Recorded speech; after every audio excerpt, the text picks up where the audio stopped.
Welcome students to the e-class of class 10. Today we are going to discuss an important writing item keeping in mind Madhyamik 2021. Yes, you have guessed it correctly. Today we are going to discuss about notice writing. As you all know, this particular writing item is quite important for your final exam, since this year we have found that 3 writing items have been given, namely paragraph, letter, and report. So quite naturally, notice writing will be an important item for your practice. Now, first of all, we talk about the process of writing a notice. I request you to open your textbook, please, and page number 35. In the page number 35, we can see the format of writing a notice. So first of all, look at your textbook and try to understand the particular format of writing a notice. At the top, we find that there is the name of the school.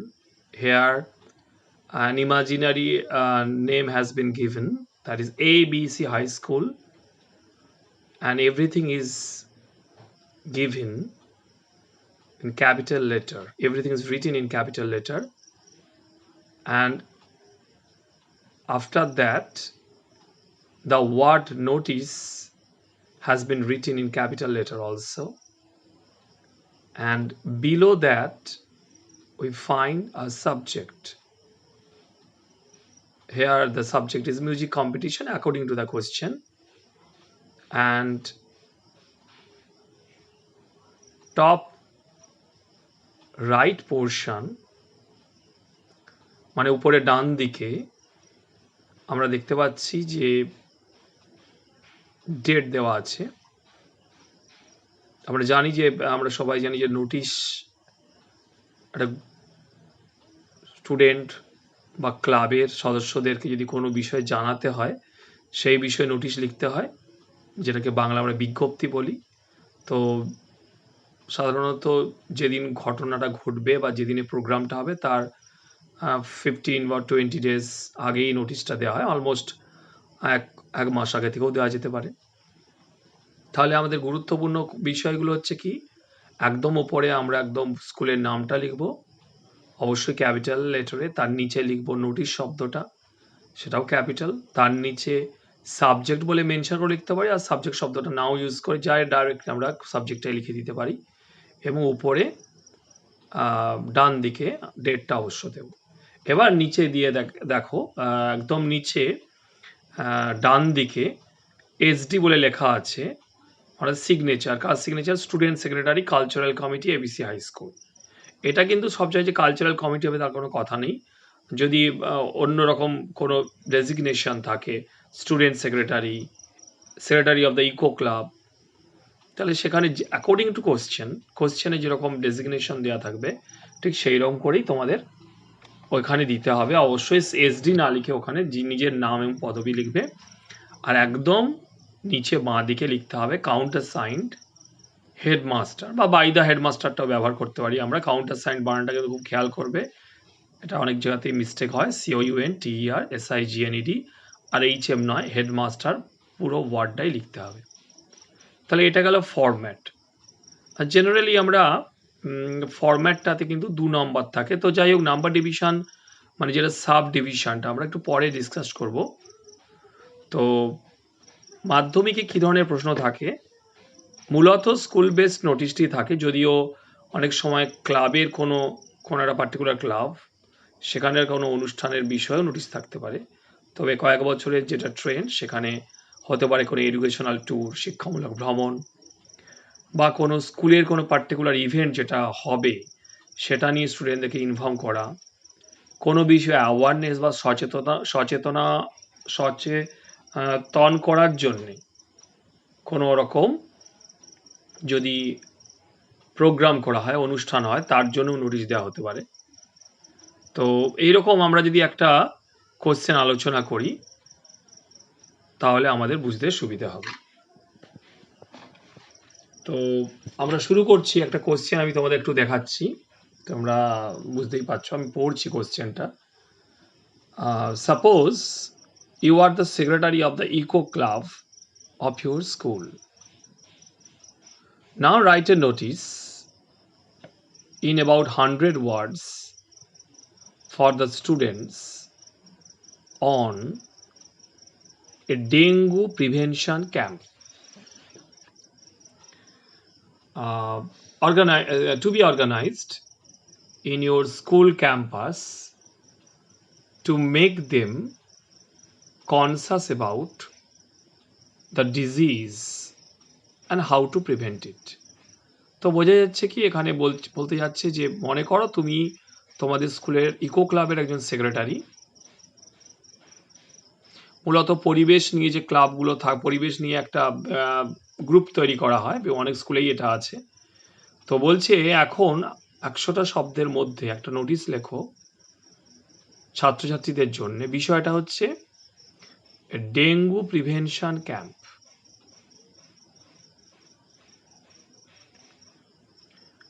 অনেক সময় থাকে dengue and malaria prevention camp, এরকম প্রশ্ন থাকতে পারে। তো যেটা কোথায় হবে না, তোমাদের স্কুল ক্যাম্পাসে হবে। কিসের জন্য? টু মেক দেম কনসাস, স্টুডেন্টদেরকে সচেতন করার জন্য। একটু যেটা বলছিলাম সচেতনতামূলক যে কোনো প্রোগ্রাম, সেটা এরকম একটা কোশ্চেন। কি সম্বন্ধে সচেতন করা হবে? আবার the disease and how to prevent ইট, এই রোগটা সম্বন্ধে এবং কিভাবে এই রোগটাকে প্রতিরোধ করা যায়। বেশ কিছু পয়েন্টস দেওয়া আছে। এখন তো অলমোস্ট সব কোশ্চেনই পয়েন্ট থাকে।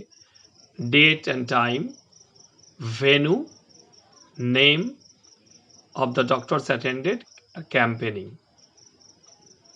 তাহলে অর্থাৎ প্রথমে আমরা তারিখ আর সময়টা দিতে হবে, ভেন্যু মানে জায়গা, প্লেসটা দিতে হবে, name of the doctors attended, ডাক্তারদের নাম যারা ওখানে অ্যাটেন্ড করবেন, অংশগ্রহণ করবেন, ক্যাম্পেনিং এবং প্রচার। এই যে অনুষ্ঠানটা যাতে সাকসেসফুল হয় সেই ব্যাপারে একটা প্রচার করার বা স্টুডেন্টদেরকে ইনফর্ম করার একটা বিষয় আছে।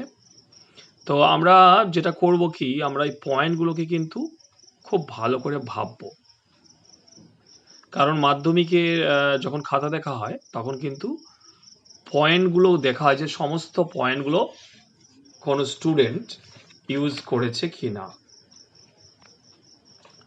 তো নাম্বার ডিভিশন যেটা বলছিলাম, সাব ডিভিশনের কথা বলছিলাম, আমরা আগেই দেখেছি যে পয়েন্টের জন্য 2 নাম্বার থাকবে। সরি, পয়েন্ট বলছি, ফরম্যাটের জন্য 2 নাম্বার থাকবে। এবার পয়েন্টগুলোর জন্য কীরকম হতে পারে? ডেট অ্যান্ড টাইমের জন্য 1 নম্বর, ভেন্যুর জন্য 1 নম্বর। তাহলে এখানে 2 হয়ে গেল, তাহলে 2 2 4 হয়ে গেল অলরেডি। এখনও 6 নম্বর আছে। Next, name of the doctors attended, তো এখানে 2 নম্বর। আর ক্যাম্পেনিং মানে যে প্রচারটা হবে বা কী উদ্দেশ্যে করা হচ্ছে এটা, সেটার জন্য 2 নম্বর। তাহলে পয়েন্টের জন্য আমরা দেখতে পাচ্ছি 6 নম্বর। আগেই বলেছি ফরম্যাটের জন্য 2 নম্বর, 6 2 8। আর বাকি 2 নম্বর তাহলে কোথায় যাবে? বাকি 2 নম্বর এরকম হতে পারে, অর্গানাইজেশন, মানে ঠিক পরপর পয়েন্টগুলো সাজানো আছে কিনা, রাইটিং আইটেমটা কতটা কম্প্যাক্ট, অথবা অনেক সময় থাকে রেজিস্টার, REGIST, রেজিস্টার মানে প্রপার ইউজ অফ ভোকাবুলারি, অর্থাৎ সঠিক শব্দ তো কোনো স্টুডেন্ট ব্যবহার করেছে কিনা। তো এবার আমরা কোশ্চেনটা পড়ার পর কিন্তু প্ল্যান করে নিতে হবে কিভাবে শুরু করব। কিভাবে শুরু করার আগে খুব ইম্পর্টেন্ট বিষয়, কি টেন্স ইউজ করব এবং অ্যাক্টিভ না প্যাসিভ ভয়েস। তোমরা অনেকেই আগে ওই ব্যাপারটা নিয়ে জানো, অনেকেই হয়তো জানো যে প্যাসিভ ভয়েসটাই সাধারণত ব্যবহার করা হয় এই পার্টিকুলার রাইটিং আইটেম, অর্থাৎ এই নোটিশ রাইটিংয়ের ক্ষেত্রে। আর কি, আর খুব গুরুত্বপূর্ণ বিষয় সেটা হচ্ছে টেন্স। জেনারেলি ফিউচার কোনো ক্ষেত্রে ব্যবহার করলেও প্রেজেন্ট টেন্সটাই বেশি করে এখানে ব্যবহার করা হয়। প্রয়োজনে ফিউচার টেন্স ব্যবহার করা হতে পারে, পাস্ট টেন্সের কিন্তু কোনো ভূমিকাই নেই। তাহলে আমরা কিভাবে শুরু করব? আমি অলরেডি একটা তোমাদের মডেল অ্যান্সার তোমাদের জন্য সামনে রেখেছি যাতে তোমাদের বুঝতে সুবিধা হয় আর আমারও আলোচনা করতে সুবিধা হয়। তাহলে ব্যাপারটা দেখা যাক। তো আমি একটু বলছিলাম যে ফরম্যাটটা ইম্পর্টেন্ট। তো একদম ওপরে দেখো XYZ স্কুল লেখা আছে, বা ABC স্কুল, যা খুশি লিখতে পারো, তার নিচে নোটিশ। তারপরে আমি একটু বলছিলাম যে ডেঙ্গুর পাশাপাশি যদি এরা ম্যালেরিয়া অ্যাওয়ারনেস নিয়েও ক্যাম্প হতে পারে, কারণ ম্যালেরিয়া রোগটাও অনেক জায়গাতে এখনো হয়। তাহলে আমরা এটা অ্যাড করে দিয়েছি, a malaria and dengue awareness camp. আচ্ছা, এরপর ডেটটা এখানে বসানো নেই, তো যেদিনে প্রোগ্রামটা হবে তার 3 উইকস অথবা 4 উইকস আগে তোমরা ডেট একটা দিয়ে দিতে পারো। তো এখানে আমরা 25 আগস্ট আমি পরে পড়ে শোনাবো তোমাদের। সেদিনে যদি প্রোগ্রামটা হয় তাহলে আমরা 1 মাস আগে, তাহলে আমরা 25 জুলাই বা ওর পরে কোনো একটা ডেট দিতে পারি। তাহলে কিভাবে শুরু করব? তোমরা টেক্সটটা দেখলেও বুঝতে পারবে যে শুরুতে প্যাসিভ ভয়েস আমরা ইউজ করবো। তাহলে শুরুতে কি বলা হচ্ছে, students of XYZ school are hereby informed that a malaria and dengue awareness camp will be held in the school hall on 25th August 2020 from 12 PM. প্রথম সেন্টেন্সে কিন্তু অনেকগুলো ইনফরমেশন দেওয়া হলো, কি ক্যাম্পের বিষয়টা কি, কোথায় অনুষ্ঠিত হবে, মানে ভেনু। কোশ্চেনে আমরা অলরেডি পয়েন্টে পেয়েছি ভেনু শব্দটা, ভেনু মানে প্লেস, কোন তারিখে হবে এবং কটার থেকে হবে, আর কোথায় হবে, স্কুল হল। খুব ইম্পর্টেন্ট বিষয়, ফিউচার টেন্স ইউজ করা হয়েছে এবং প্যাসিভ ভয়েস ইউজ করা হয়েছে। এরপরে আমরা জাস্ট কারণটা একটু ব্যাখ্যা করব যে কি কারণে এই ক্যাম্পের আয়োজন করা হচ্ছে, ক্যাম্পটা কেন অর্গানাইজ করা হচ্ছে। তো এখানে বলা হচ্ছে, you are all aware that both these diseases break out in our locality frequently. তোমরা সবাই জানো যে এই এলাকায় প্রায়শই এই রোগগুলো ছড়িয়ে পড়ে। Sometimes they become very fatal, causing death of many people. মাঝে মধ্যেই এগুলো খুব মারাত্মক হয়ে দাঁড়ায়, অনেক মানুষের মৃত্যুর কারণ ঘটায়। তাহলে এরপরে পার্টটা আমরা কিন্তু প্রেজেন্ট টেন্সে লিখছি, কারণ এগুলো রেগুলার ইভেন্টস। এবার আমরা পয়েন্টগুলোকে যদি ফলো করি, এরপরে আমরা কিন্তু ক্যাম্পে কারা পার্টিসিপেট করবেন সেখানে বলছি, 3 renowned doctors, রিনাউন্ড মানে বিখ্যাত, 3 renowned doctors from Uluberia super speciality hospital, namely, এটা কাল্পনিক নাম 3টে দেওয়া আছে, namely P. Ghosh, S. দাত্তা and D. Mukherjee, have kindly consented to attend the camp. তারা অনুগ্রহ করে, 3 জন অনুগ্রহ করে মত দিয়েছেন ক্যাম্পে যোগ দেওয়ার ক্ষেত্রে, ক্যাম্পে অংশগ্রহণ করার ক্ষেত্রে। এরপরে অবভিয়াসলি পরের পয়েন্টে আমরা আসব যে তারা আমাদের ক্যাম্পে কি জানাবেন। তাহলে নেক্সট লাইন আছে, they will inform us about this diseases and the ways to prevent them. এই রোগগুলো সম্বন্ধে তারা আমাদের জানাবেন এবং কিভাবে ওটাকে প্রতিরোধ করা যায় তার বিভিন্ন পথগুলো বলবেন আমাদের। এবার লাস্টে ক্যাম্পেনিং। এবার as a secretary of the eco club তোমার অ্যাপিলটা কী হবে, যেটা খুব ইম্পর্টেন্ট। প্রত্যেক নোটিশের শেষে কিন্তু অ্যাপিল থাকে। So all the students are requested to attend the camp positively on the schedule date. Schedule বা নির্দিষ্ট দিনে অবশ্যই মানে ইতিবাচকভাবে সমস্ত ছাত্রদেরকে অনুরোধ করা হচ্ছে এই শিবিরটায় যোগদান করার জন্য। তো এখানেও প্যাসিভ ভয়েস আমরা ইউজ করছি এবং অবশ্যই প্রেজেন্ট টেন্স। এবার last line, last point, for further information the counter sign may be contacted. Undersign may be contacted. Undersign মানে নিম্ন স্বাক্ষরকারী, যার সইটা নিচে আছে, নিচে ডান দিকে আছে। অর্থাৎ আরও যদি তথ্য কেউ জানতে চায় নিম্ন স্বাক্ষরকারীর কাছে যোগাযোগ করা যেতে পারে। এবার আবার সবার শেষে, যেটা আমরা আগেও ফরম্যাটটার বাকি পার্টটা বলছি, একদম নিচে ডান দিকে তোমার নাম পদবি লিখবে। নেম প্লাস সারনেম এই শব্দ দুটো লেখার দরকার নেই, জাস্ট লিখবে। তার নিচে তোমার ডেজিগনেশন, সেক্রেটারি কিসের, সেক্রেটারি ইকো ক্লাব, তার নিচে স্কুলের নাম XYZ স্কুল। আর একদম নিচে বাঁ দিকে কাউন্টার সাইন্ড হেডমাস্টার। কারণ এটা খুব ভাইটাল, তুমি যেহেতু স্টুডেন্ট, তোমার নোটিশ তখনই সবাই পড়বে যখন হেডমাস্টার মশাইয়ের কাউন্টার সাইন থাকবে। তাহলে আমি সাম আপ করি নোটিশ রাইটিংগুলো, তাহলে কোনো স্কুল ইভেন্ট নিয়ে অথবা ক্লাবের ইভেন্ট নিয়ে থাকতে পারে। ক্লাবের ধরো ব্লাড ডোনেশন ক্যাম্প, তেমনি স্কুলের ক্ষেত্রে যেমন একটা অ্যাওয়ারনেস প্রোগ্রাম বললাম, হতে পারে এডুকেশনাল ট্যুর বা শিক্ষামূলক ভ্রমণ নিয়েও কোশ্চেন আসতে পারে।